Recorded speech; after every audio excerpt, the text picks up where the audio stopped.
Just in, Sunshine Cruz matapang na nagsalita sa publiko ukol sa kanyang pagbubuntis, atong ang tinuturong ama. Tila kamakailan lamang mainit na pinag-uusapan sa mundo ng showbiz ang newly showbiz couple na sina Sunshine Cruz at Atong Ang. Ito'y matapos windangin ng mga ito ang lahat sa kanilang naging big revelation.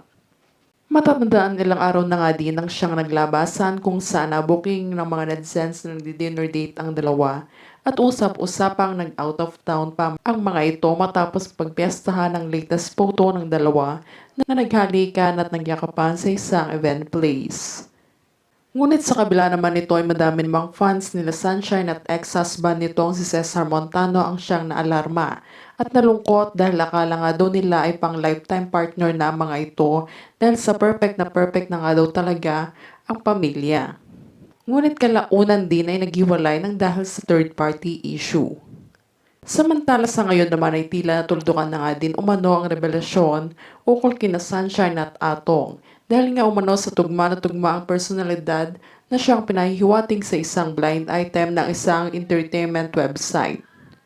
Ayon pa sa source ni Ogie Diaz, kinumpirma nga din daw ng pamilya ang aktres na ito ay nagdadalang tao na at kasalukuyan umanong 4 months na itong buntis sa unang magiging anak nila ni Atong.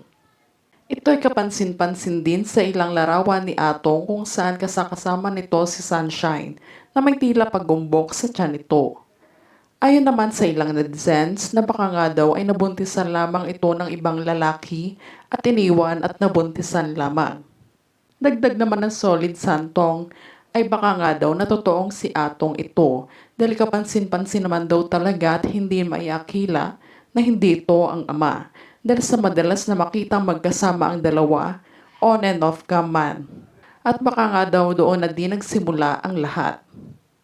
Samantala sa pagkakataon naman na ito ay pinatilihan naman manahimik sa publiko at social media ang pamilya ni Cesar ukol sa isyu na ito at sa naging hiwalayan issue nila ni Sunshine at sa binabatong paratang pa sa kanya ex-wife na si Sunshine na di umano'y si Atong ang ama na pinagbubuntis nito ngayon.